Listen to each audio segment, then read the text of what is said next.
बिस्मिल्लाहिर्रहमानिर्रहीम अस्सलामु अलैकुम रहमतुल्लाहि व बरकातुहू। जी आज हमने रैम के बारे में जानना है। देखते हैं क्या लिखा हुआ है इसमें गूगल में। Random access memory is a form of computer memory that can be read and change in any order. ठीक है, ये कंप्यूटर की मेमोरी है, याददाश्त है।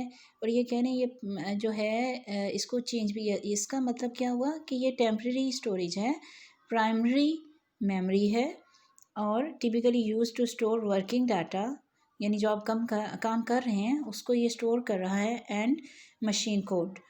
A random access memory device allows data items to be read or written in almost the same amount of the time, irrespective of the physical location of data inside the memory।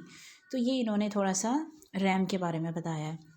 अब देखिए RAM जो है वो primary memory है, temporary storage है और ये motherboard पे स्टोर होती है।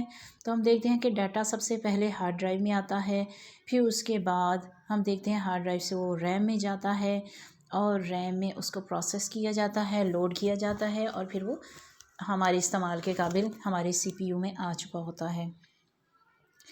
तो रैम जो है उसको कॉन्स्टेंटली पावर सप्लाई चाहिए होती है, यानी उसके अंदर भी पावर रिकग्नाइज़र लगे होते हैं, वो इंशाल्लाह मैं आपको आगे बताती हूँ। तो अगर इसको ना मिले ना ये वाली पावर सप्लाई, तो मेमोरी रेज़ भी होने का डर होता है, यानी ख़त्म होने का खौफ होता है। तो यानी अब देखिए इसके अंदर क्या लगा होता है कि कैपेसिटर्स लगे होते हैं और इसमें इलेक्ट्रिकल पावर जो है वो हर दम मौजूद होती है। तो ये कैपेसिटर जो हैं डी रैम कहलाते हैं। एक और बात याद रखिए कि आपका जो कंप्यूटर या लैपटॉप है वो सिर्फ वंस और ज़ीरोज़ को ही पहचानता है, यानी कंप्यूटर सिर्फ एक और सिफ़र की ज़ुबान ही समझता है। तो अगर हम जो है हमारे पास, यानी जैसे कहा जाता है ना 32 बिट या 64 बिट की मेमोरी होती है, तो आप देखिए कि एक बाइट, यानी पहले तो सिफ़र और ज़ीरो की ही बोली थी, उसके बाद बाइट आ गया ना, तो 1 बाइट जो है वो 8 बिट के बराबर है, 8 बिट के। तो अगर 8 को 64 के साथ हम मल्टीप्लाई करते हैं, सॉरी डिवाइड करते हैं, तो 8 ही आता है। तो यानी 8 bit is equal to 1 byte. तो खैर ये मैं आपको इसकी अभी इतनी डिफ़िकल्ट चीज़ में नहीं लेकर जाती। तो इसमें अब हम देखते हैं कि एसडी रैम जो है वो क्या होती है, यानी वो फास्टर होती है। अब यानी इसका सिस्टम एक तरह से क्लॉक की तरह होता है, यानी इसका एक अपना एक क्लॉक होता है। तो डिम्स जो हैं वो स्पीडी करने के लिए लगे होते हैं, 32 से 64 बिट तक होते हैं। तो एक तो डिम्स होते हैं और एक सिम्स होते हैं। सिम्स जो हैं SIMMS वो 32 बिट जो है डाटा रखते हैं और जो डिम्स होते हैं उनमें 64 बिट रिकग्नाइज होता है। अच्छा, ये तो आपको बताया ना कि डिम्स और सिम्स।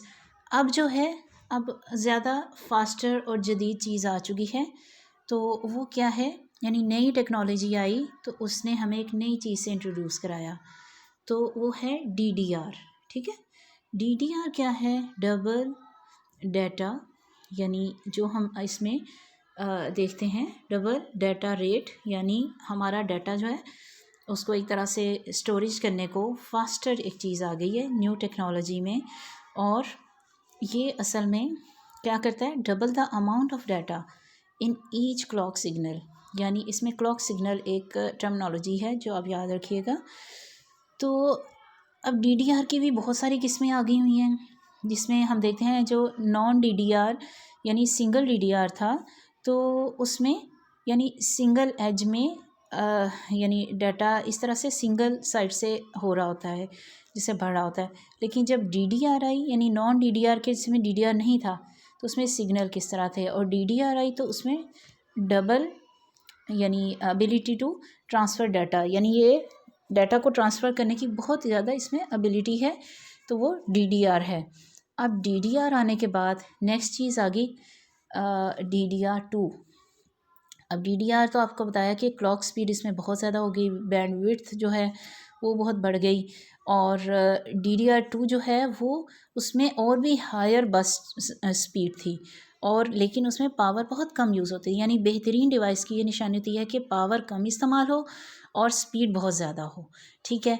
और DDR3 फिर आ गई, यानी आहिस्ता आहिस्ता टेक्नोलॉजी बढ़ती गई। फिर DDR3 हम देखते हैं जिसमें कि बहुत ही फास्ट रेट पे और DDR2 से भी ज़्यादा तेज़ इसमें कारकर्दगी बढ़ गई और इसमें और कम पावर इस्तेमाल होने लगी। फिर आगे DDR4 में जो है पिछली तमाम जनरेशन से कम पावर इस्तेमाल है और स्पीड बहुत ज़्यादा है। तो ये तो आपको मैंने 4 टाइप्स बताई, DDR1, DDR2, DDR3 और DDR4। DDR1 जो है वो खाली DDR ही लिखी जाती है और पीछे मैंने आपको बताया कि नॉन DDR यानी जिसमें कि ये नहीं था, सिंगल एज होता था। और उससे पहले मैंने आपको डिम्स और सिम्स बताया और ये चीज़ें आपको याद रखने की ज़रूरत है। बाकी रैम का बता दिया कि क्या होती है और उसके अंदर क्या कुछ किस तरह से लगा होता है, और हार्ड ड्राइव से रैम में और रैम से CPU में, और किस तरह से मेमोरी यूटिलाइज़ हो रही होती है। और आपको ये भी बताया कंप्यूटर सिर्फ 1 और 0 को पहचानता है और फिर बाइट आगे, बिट के बाद बाइट आ जाती है। और ये जो रैम है ना, रैम में देखें जब इतनी ज़्यादा आ गई ना चीज़ें, तो इसके अंदर अगर कोई यानी ऐसी चीज़ आ जाए कि भाई कोई एरर आ जाए, कोई भी किसी किस्म का करप्शन हो जाए, डाटा करप्ट होने का डर हो, तो फिर एक और चीज़ इंट्रोड्यूस कराई गई जो है ECC। ECC क्या है? ECC हमें पता चलता है कि error correctly code, error correcting code, ठीक है, ECC। तो इसमें एक्स्ट्रा प्रोटेक्शन दी गई, ठीक है, जनरेशन्स को। और ये इम्प्रूव करने के लिए सिस्टम की एबिलिटी को ECC जो है इंट्रोड्यूस कराया गया, जिसमें कि मेमोरी के बहुत ही मिनिमम एरर्स हमें नज़र आते हैं, ठीक है।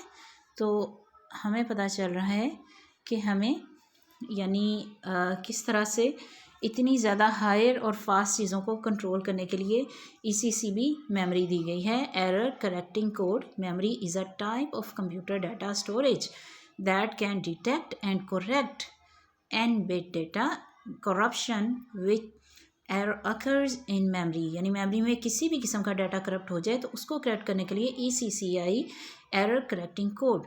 तो ये सारी चीज़ें आपको बताने का मकसद है कि आपको टेक्नोलॉजी की नो हाउ हो जाए और आप थोड़ा सा इसके बारे में अवेयर हो जाए। तो इंशाल्लाह इसको कंटिन्यू करेंगे। अस्सलामु अलैकुम रहमतुल्लाहि व बरकातुहू।